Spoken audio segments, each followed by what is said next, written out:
finally, number 4 is that we found that title professionals were really candid when it came to self-evaluation and evaluation of their peers.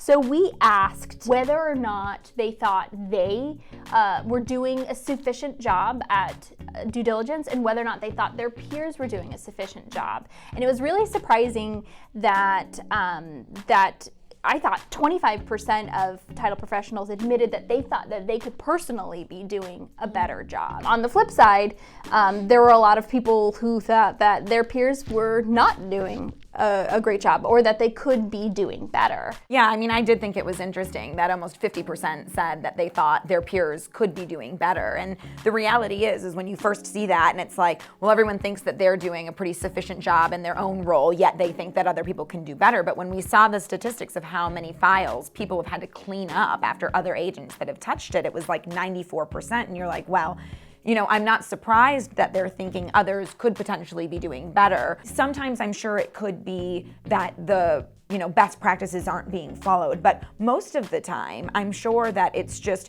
the overwhelming workload where things fall through the cracks, or it's the technology, because we are in such an antiquated industry that these things easily have clerical errors. And there's also systematic issues contributing to the clerical errors that they find in documents that put a cloud on a home, on the property's title, because there isn't really anything in the system, any sort of mechanism set up to make sure that documents being filed are actually accurate and that the information on them is true to the actual history of the title and the ownership. I mean, forged deeds are still an issue. And I mean, if you've got, 20 new files that you're then trying to close and you're trying to look back 30, 60, 90 days, and some people have, closing softwares that remind them to do it, but other people admittedly said that they've got a stack on their desk and wait till it gets big enough. And so obviously there's a chance that things will fall through the cracks just because of the responsibilities that everybody's trying to juggle. I think they admittedly recognize that as a challenge,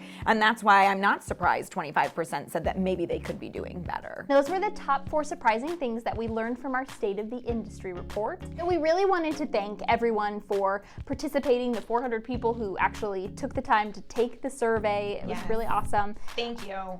And the full report can be downloaded now, and we really want to hear your feedback too, what you thought about it. So you can comment or you can email us. Either way, we really want to hear from you, and thank you so much.